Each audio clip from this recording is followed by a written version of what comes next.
नमो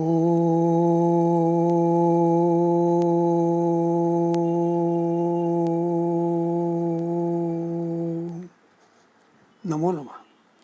मंत्रमय जीवन हो, लेखांक 5, मालिश और व्यायाम। लेखक श्रीपाद अभ्यंकर, मुंबई। मंत्रमय जीवन हो लेखांक 4 में हमने आयुर्वेद का ग्रंथ अष्टांग हृदयम, इसके स्तोत्र स्थानम विभाग में आदर्शजनीय दिनचर्या के बारे में जो 48 श्लोक हैं, उनमें से पहले 7 श्लोकों का अभ्यास किया।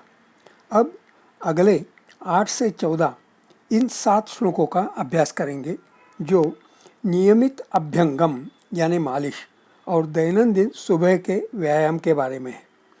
अभ्यंगम आचरे नित्यम सजरा श्रमवातः दृष्टि प्रसाद पुष्ट्यायु स्वप्न त्वदार्ढ्यकृत। पदच्छेद और अन्वयार्थ। अभ्यंगम मालिश, आचरेत नित्यम, नित्य यानी नियमित करना चाहिए। सह वह जराश्रमवातः निरुत्साह, थकान और आलस मिटाता है। दृष्टि प्रसाद पुष्ट्यायु, आँखों को प्रसन्नता और मनस्वास्थ्य देता है। स्वप्न, अच्छी नींद। सुत्वक, तुक वाली त्वचा। तु और अदार्ढ्यकृत, जोड़ों में लचीलापन देता है। शिरश्रवणपादेषु तम विशेषेण शीलयेत्, वर्जोभ्यंगः कफग्रस्त कृत संशोध्य जीर्णिभिः। पदच्छेद और अन्वयार्थ। शिरश्रवणपादेषु, माथा, कान और पैरों पर तम मालिश विशेषण खासकर शीलयेत करना चाहिए। लेकिन कफग्रस्त, जिन्हें कफ की तकलीफ हो, कृत संशुद्धि स्नान वगैरह शुद्धि के बाद, अजीर्णि भी अपचन की तकलीफ हो तो वर्जः अभ्यंगः मालिश नहीं करें। लाघवम कर्म सामर्थ्यम दीप्तोग्निर्मेधसक्षयः विभक्त घनगात्रत्वम गात्रत्वम व्यायामात् उपजायते। पदच्छेद और अन्वयार्थ। व्यायामात्, व्यायाम से। लाघवम कर्म सामर्थ्यम, काम करने की ताकत और उत्साह कुछ तो बढ़े। दीप्तः अग्नि, भूख लगे। मेधसः क्षयः, बढ़ती चर्बी घटे। विभक्त घनगात्रत्वम, जोड़ों में शिथिलता, लचीलापन उपजायते, बने। इतना व्यायाम करना चाहिए। गौरतलब है, हर दिन सुबह का व्यायाम इसलिए करना है कि दिन भर के कार्यकलापों के लिए ज़रूरी ताकत और उत्साह बने। कतई इतना अधिक नहीं करना है कि उसी से थकावट हो जाए। वातपित्तामयी बालो वृद्धो जीर्णो च त्यम त्यजेत, अर्धशक्त्या निषेव्यस्तु बलिभिः स्निग्धभोजिभिः। पदच्छेद और अन्वय। वातपित्तामयी, जिन्हें वात या पित्त की तकलीफ हो। बालः, कम उम्र वाले बच्चों ने। वृद्धः, अजीर्णः च, वृद्ध तथा अपचन का विकार हो। तम त्यजेत, तो व्यायाम न करें। अर्धशक्त्या, कम ताकत वालों ने। बलि भी, ताकतवरों ने भी। स्निग्ध भोज भी, खास करके स्निग्ध पदार्थ ज़्यादा मात्रा में खाने वालों ने। निषेव्यः, तू व्यायाम जरूर करना चाहिए। शीतकाले वसंते च मंदम एव तदोन्यदा, तम कृत्वानुसुखम देहम मर्दयेच्च समन्ततः। पदच्छेद और अन्वयार्थ। शीतकाले वसंते च, जाड़े में और वसंत ऋतु में। मंदम एव, ततः अन्यदा, बाकी समय से कुछ हल्का ही व्यायाम करें। तम कृत्वा, व्यायाम के बाद। देहम, शरीर को। अनुसुखम, सुख लगे ऐसा। समन्ततः च, पूरे बदन को। मर्दयेत, मलना चाहिए। तृष्णाक्षय प्रथम को। रक्तपित्तम श्रमक्लमः, अति व्यायामतः कासो ज्वरश्छर्दिश्च जायते। पदच्छेद और अन्वयार्थ। अति व्यायामतः, बहुत अधिक व्यायाम करने से। तृष्णाक्षय, प्यास का बुझना यानी गले में सूखापना। कासा, कफ का विकार। प्रथमकः, कुछ अस्थमासी व्याधि। रक्तपित्तम, खून का बहाव। श्रमः, स्टेमिना की कमी। क्लमः, थकान। ज्वरश्छर्दिः च, बुखार चढ़ना। जायते, ऐसे गलत परिणाम भी हो सकते हैं। व्यायाम जागराध्व स्त्रीहास्य भाष्यादि साहसम गजम सिंह इवाकर्षण भजन नति विनिश्यति। पदच्छेद और अन्वयार्थ। अति व्यायाम, अति जागर, ज़्यादा ही जागरण करने वाला। अत्यध्व, ज़्यादा ही भटकने वाला। अति स्त्री, ज़्यादा रति क्रीड़ा करने वाला। अति हास्य, ज़्यादा ही मज़े लेने वाला। अति भाष्य, ज़्यादा ही बकने वाला। आदि भजन, ऐसे समय बिताने वाला।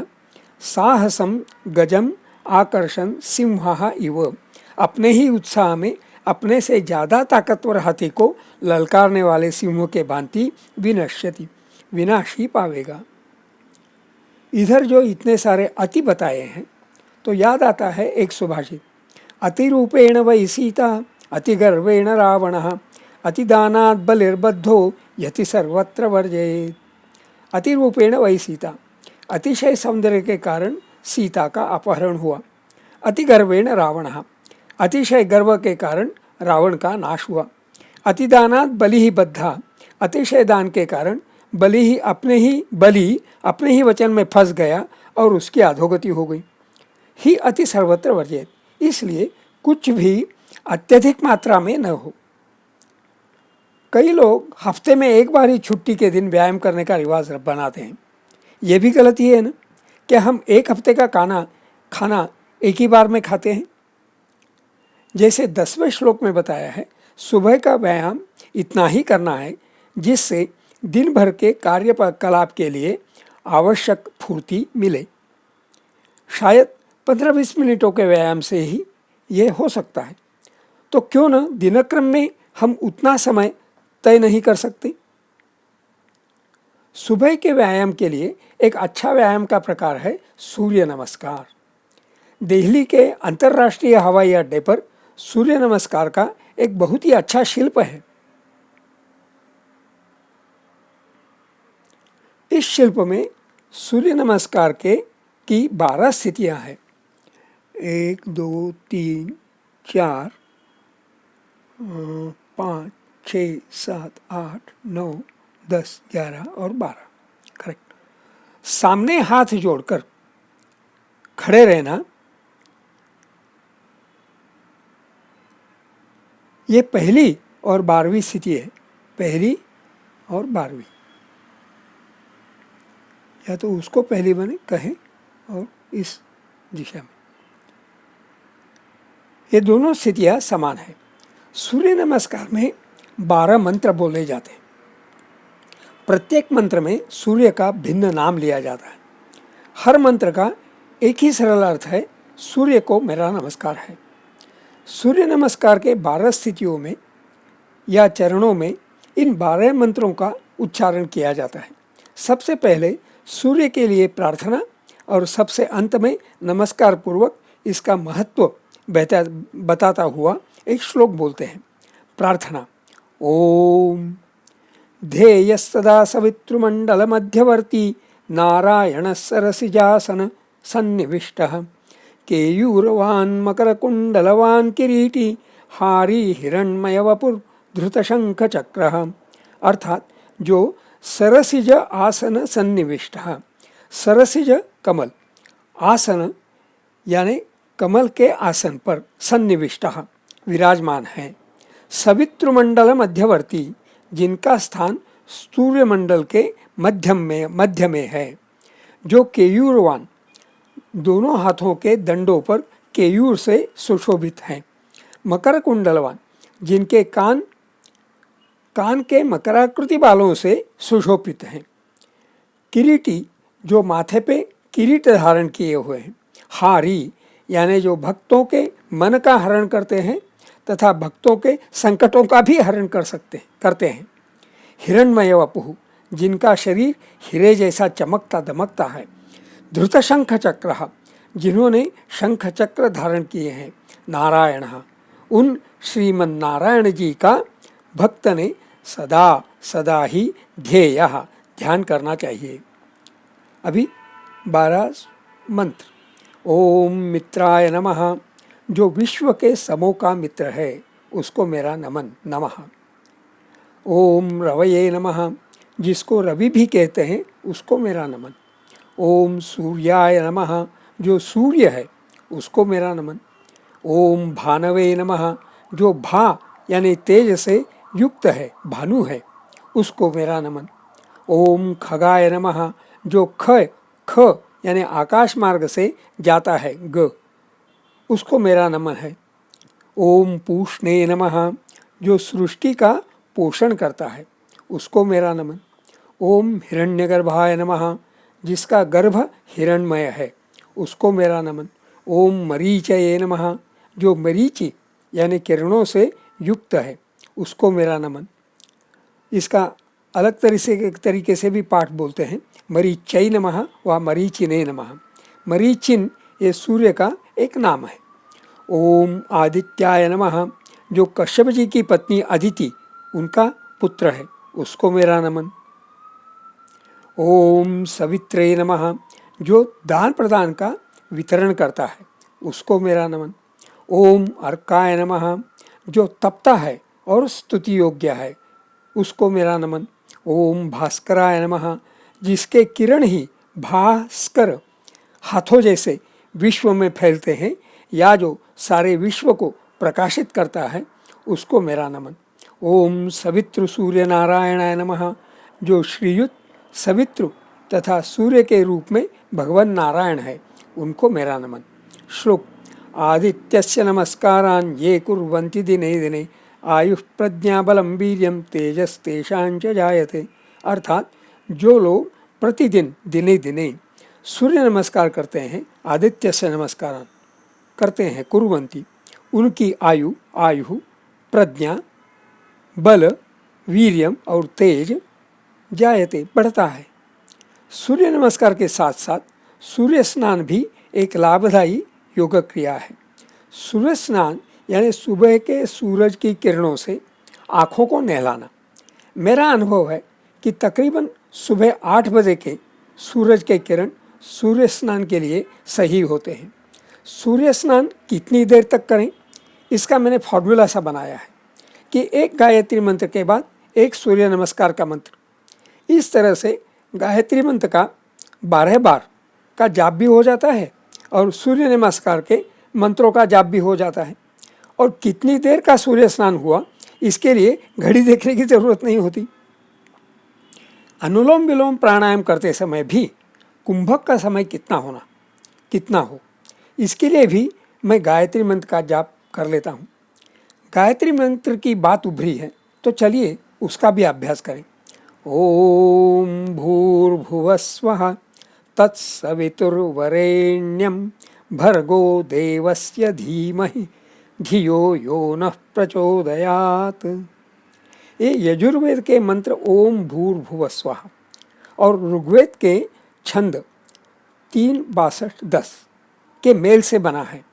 यानी कि ऋग्वेद की ऋचा 3-62-10 तीसरे मंडल के 62वें सूक्त की 10वीं ऋचा में जो मंत्र है वह तत्सवितुर्वरेण्यम भर्गो देवस्य धीमहि धियो यो नः प्रचोदयात्, इतना ही है। इन 3 पंक्तियों में दरेक में 8, इस तरह कुलतः 24 अक्षर हैं। 8-8 अक्षरों की 3 पंक्तियों की रचना को गायत्री छंद कहते हैं। इस छंद की रचनाएं ज़्यादातर वेदों में पाई जाती हैं। अलग अलग देवताओं के अलग अलग गायत्री मंत्र हैं। इस मंत्र की देवता सविता सूर्य नारायण है, इसलिए इसको सवितृ गायत्री भी कहते हैं। पदच्छेद से तत्सवितुः वरेण्यं भर्गः देवस्य धीमहि धियः यः नः प्रचोदयात्। अन्वयार्थ, यह जो नः हमारी धियः बुद्धियों को प्रचोदयात् सही प्रेरणा देता है, तत् उस सवितुः देवस्य सवितृ देवता के वरेण्यम हितकारक भर्गः तेज का वयम हम धीमहि ध्यान करते हैं। मंत्र के शुरुआत में जो ओम भूर्भुवः स्वः है, इसमें भूर भू भुवः स्वः ये 3 व्याहृतियाँ हैं। व्याहृति यानी वि आहृति यानी जिसका विशेषण यानी विशेष विचार से आहरण किया है। भूः भुवः स्वः ये तीनों मंत्र की मान्यता या व्याप्ति बताते हैं। वैसे तो भूः भुवः स्वः यह शब्द भूः यानी पृथ्वीलोक, भुवः यानी पृथ्वीलोक से ऊपर वाला लोक तथा स्वः यानी स्वरलोक, जो लोग संध्या पाठ करते हैं उनके मंत्रों में मंत्र आते हैं ओम भूः ओम भुवः ओम स्वः ओम महः ओम जनः ओम तपः ओम तत् ओम सत्। इनमें भुवः स्वः महः जनः तपः तत् सत् ये सातों पृथ्वी के ऊपरी वातावरण जैसी सतह हैं।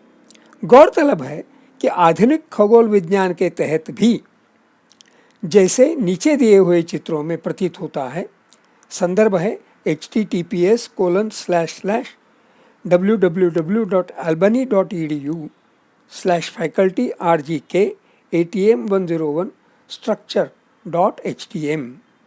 इस संदर्भ में पृथ्वी के ऊपरी वातावरण के troposphere, stratosphere, ionosphere, mesosphere, thermosphere, exosphere ऐसे 6-7 सतह ही बताई जाते हैं। तो क्या मंत्रों में सरासर वैदिक ज्ञान ही सांकेतिक रूप में संकलित किया है? किया ही है। तो इसके ये 2 चित्र हैं, देखिए, troposphere, stratosphere, mesosphere, thermosphere, exosphere. और ये स्ट्रेटोस्फियर कहाँ तक चलता है? पृथ्वी के ऊपर ट्रोपोस्फियर और स्ट्रेटोस्फियर मिलकर 25 मील तक का देखा, मेसोस्फियर 50 मील तक, थर्मोस्फियर तकरीबन 100 मील तक, और एग्जॉस्फियर 100 मील के आगे शायद एग्जॉस्फियर समझना चाहिए। दूसरे चित्र में प्लाज्मा, आयोनोस्फियर, प्लाज्मास्फियर, मैग्नेटोस्फियर, इनका भी जिक्र किया है। इधर electronic density in number of electrons पर क्यूबिक मीटर, उस हवा का पर एक क्यूबिक सेंटीमीटर जितना वॉल्यूम समझ में आए, तो उतने वॉल्यूम में कितने इलेक्ट्रॉन्स होंगे, उस हिसाब से आयोनोस्फियर, प्लाज्मास्फियर, मैग्नेटोस्फियर, इनका ऐसा चित्र बनाया है। मंत्रों की रचना याद करने लायक आसान भी है। ओम भूः ओम भुवः ओम स्वः ओम महः ओम जनः ओम तपः ओम तत् ओम सत्। आश्चर्य की बात है कि ऋषि मुनियों को ये ज्ञान कैसे प्राप्त हो। शायद कह सकते हैं ये ज्ञान ही मंत्र सामर्थ्य का दाखला है। जैसे ऊपर कहा है, अलग अलग देवताओं के अपने अपने गायत्री मंत्र हैं। श्री गणपति अथर्वशीर्ष में गणेश गायत्री ऐसी है, एकदंताय विद्महे वक्रतुंडाय धीमहि तन्नो दंती प्रचोदयात्। शायद इस गणेश गायत्री से अलग अलग देवताओं के गायत्रियों का ढांचा सा बन गया कि विद्महे, धीमहि और प्रचोदयात्, इन शब्दों का प्रयोग करते हुए उस देवता का व्यक्ति विशेष बताओ तो बन जाती है उस देवता की गायत्री।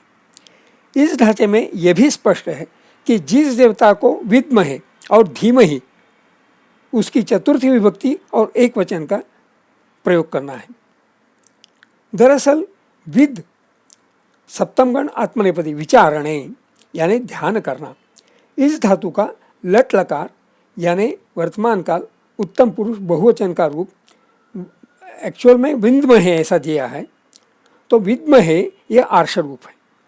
धीमहि यह ना तो धी चतुर्थगण आत्मनेपद आधार है यानी आश्रय देना या लेना धातु का रूप है, ना ही धी षष्ठम गण परस्मैपद धारणे यानी धारण करना या समा जाना इस धातु का है। तो धीमहि यह भी आर्ष रूप है। समझना इतना ही है कि विद्महे और धीमहि ये दोनों फलनिरपेक्ष यानी समर्पण भाव से करने की क्रियाएं हैं। संस्कृत व्याकरण में संप्रदाने चतुर्थी बताई है। इसलिए जिस देवता को विद्महे या धीमहि करना है उसकी चतुर्थी का प्रयोग करना है। सारे गायत्री मंत्रों में समर्पण है और तन्नो यानी तत् वह देवता नहा हमें प्रचोदयात सुचारू प्रेरणा दे, ये प्रार्थना है। गणेश गायत्री के एकदंताय और वक्रतुंडाय इन शब्दों से गणेश जी का एकदंत और वक्रतुंड इन रूपों का ध्यान है। जो श्री गणेश गायत्री श्री गणपति अथर्वशीर्ष में है, उधर उस छंद का नाम निश्चित गायत्री छंद ऐसा बताया है। यानी ये गायत्री छंद का निश्चित गायत्री ऐसा एक प्रकार है। इंटरनेट पर शोध करने से कई सारे गायत्री मंत्र मिलते हैं, जैसे गणेश गायत्री जो अभी बताई, एकदंताय विद्महे वक्रतुंडाय धीमहि तन्नो दंती प्रचोदयात्, या तो महाकर्णाय विद्महे वक्रतुंडाय धीमहि तन्नो दंती प्रचोदयात्, या तो गजाननाय विद्महे वक्रतुंडाय धीमहि तन्नो दंती प्रचोदयात्। ब्रह्म गायत्री ओम वेदात्मने धीमहि विद्महे हिरण्यगर्भाय धीमहि तन्नो ब्रह्म प्रचोदयात्। ओम चतुर्मुखाय विद्महे कमंडलुधाराय धीमहि तन्नो ब्रह्म प्रचोदयात्। ओम परमेश्वराय विद्महे परतत्वाय धीमहि तन्नो ब्रह्म प्रचोदयात्। वेदात्मने हिरण्यगर्भाय, ये दोनों ब्रह्मा जी के विशेषण हैं। तो जिस देवता की गायत्री है उस देवता का विशेष विचार प्रकट करना है। चतुर्मुखाय विद्महे, वो भी ब्रह्मा जी का विशेष रूप है। कमंडलुधाराय धीमहि, परमेश्वराय विद्महे परतत्वाय धीमहि तन्नो ब्रह्म प्रचोदयात्। शिव गायत्री ओम तत्पुरुषाय विद्महे महादेवाय धीमहि तन्नो रुद्रः प्रचोदयात्। विष्णु गायत्री ओम त्रैलोक्य मोहनाय विद्महे कामदेवाय धीमहि तन्नो विष्णु प्रचोदयात्, या तो ओम शेषशायने विद्महि लक्ष्मीपतये धीमहि तन्नो विष्णु प्रचोदयात्। लो, ये तो मुझसे भी एक विष्णु गायत्री बन गई। कृष्ण गायत्री ओम गोपी प्रियाय विद्महे वासुदेवाय धीमहि तन्नः कृष्णः प्रचोदयात्। सूर्य गायत्री ओम श्री आदित्याय विद्महे मार्तंडाय च धीमहि तन्नः सूर्यः प्रचोदयात्। देवी गायत्री ओम महादेव्यै विद्महे दुर्गायै च धीमहि तन्नो देवी प्रचोदयात्, या तो ओम व्याघ्रारूढ़ाय विद्महे शूलधारिण्यै धीमहि तन्नो देवी प्रचोदयात्। ये भी देवी गायत्री मुझसे बन गई। अन्नपूर्णा गायत्री ओम भगवत्यै च विद्महे माहेश्वर्यै च धीमहि तन्नो पूर्णा प्रचोदयात्। हनुमान गायत्री ओम आंजनेयाय विद्महे वायुपुत्राय धीमहि तन्नो हनुमान प्रचोदयात्। ओम वायुपुत्राय धीमहि विद्महे रामदूताय धीमहि तन्नो हनुमान प्रचोदयात्।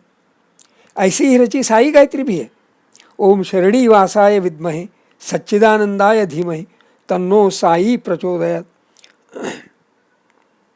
व्यायाम, सूर्य स्नान, गायत्री मंत्रों का जाप, ये सारी बातें हर किसी के लिए लाभदायक है।